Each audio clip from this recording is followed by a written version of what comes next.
2015 was the year they came back.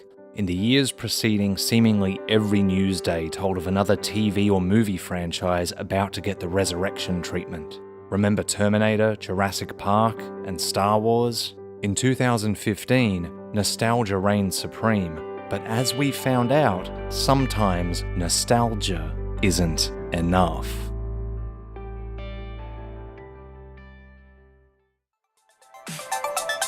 Coming 2015, safety and familiarity. This will encourage audiences everywhere to hand over their ever-shrinking, disposable incomes. And certainly, heavy doses of both can help movie studios perceive a guaranteed profit on $100+ million films, all while keeping the trend of box office spending pushing ever upwards. Luring audiences is one of the most basic yet significant tactical uses of nostalgia. Sometimes nostalgia alone can reignite interest in tentpole franchises, despite more recent previous entries being received poorly. But it doesn't always go to plan. Come with me if you want to live. The original Terminator, a sleek slasher movie adorned with the trappings of a sci-fi actioner that pinned the entire survival of humankind on its two central characters, Sarah Connor and Kyle Reese, hooking up and conceiving the future savior of humanity back in 1984.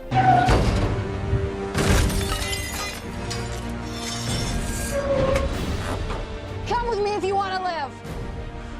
Released 6 years since the last Terminator movie, Terminator Genisys, Genisys something.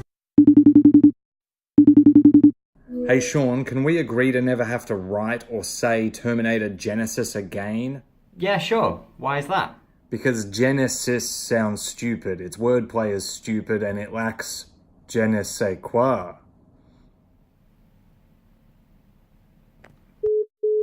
Terminator Genisys was pure nostalgia bait. Its marketing blitz painted the movie as being set in an alternate 1984, laced with dialogue and visual callbacks, classic characters, and Arnie's return, only for that conceit to be quickly abandoned as it attempted some arguably daring but ultimately questionable story choices. Genisys transports everyone on a one-way trip to 2017 pretty quickly, ignoring the significance of John Connor's birth, and is hard-pressed not to frame itself as a rom-com about two star-crossed lovers and their dad-joking robot personal assistant.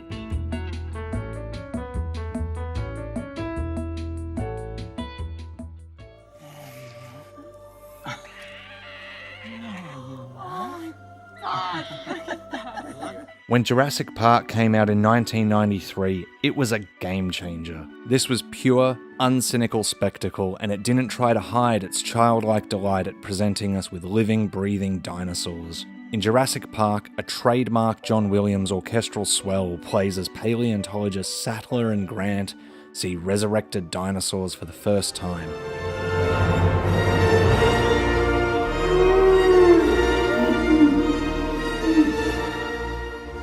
It's a gorgeous scene that 20 years later still resonates with audiences. In Jurassic World, we get the same big musical moment, only this time it's when we're shown a theme park.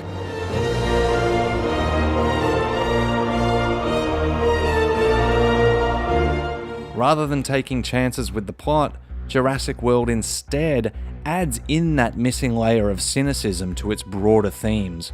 Where the original contrasted man playing God with the awe and wonder of those actions, now bigger is better, in a world where man-made nature is kinda boring. To keep audiences returning to the park, they genetically engineer a bigger, badder hybrid dinosaur as its new main attraction. So meta. Though mirroring the story beats of the original, for all its new potentially deep thematic opportunity, Jurassic World suffers from telling its story via thinly sketched characters and outdated tropes. What if Han Solo was never likable? Well, that's Owen Grady. Want an 80s plotline about how being successful in her career means a woman knows nothing of being maternal? That's Claire Dealing. The result? Jurassic World plays as another rampaging monster flick and made spectacular bank on spectacle in the absence of dramatic nuance.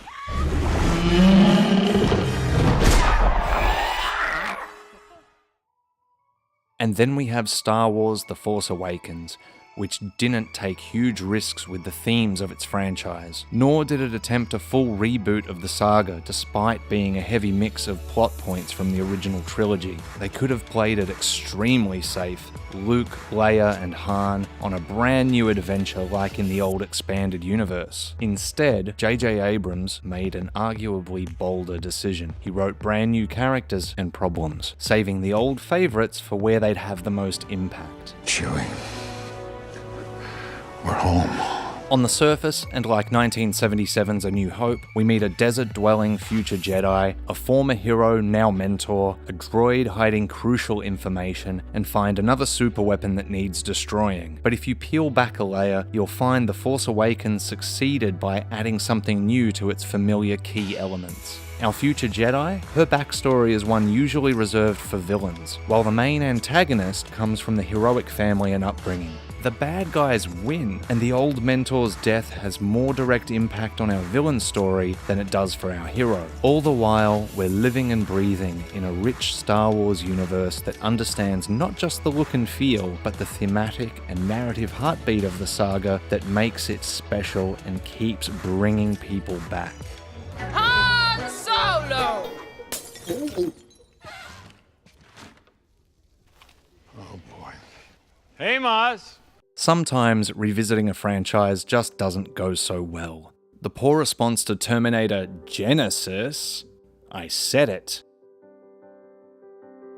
is seeing James Cameron retake the helm as producer. The upcoming final film will actually wipe the slate clean of everything after Terminator 2 from the canon. Sometimes rejigging a franchise can still make the studio enough money to keep ploughing ahead, despite waning audience reviews, critical panning, or a sequel that doesn't know if it's a suspenseful monster thriller or an action movie starring a velociraptor turned John McClane. Jurassic World and Jurassic World Fallen Kingdom will see their trilogy concluded in 2021.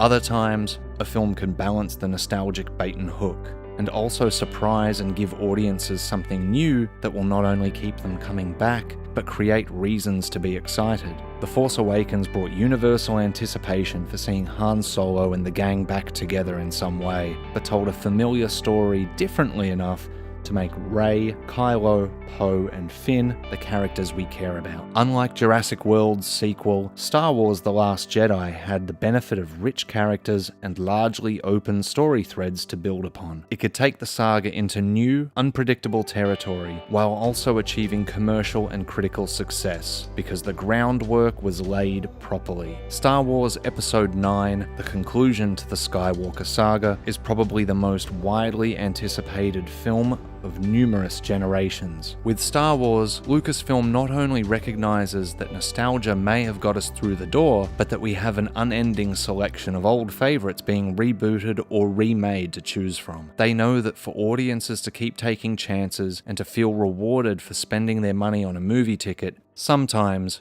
nostalgia isn't enough.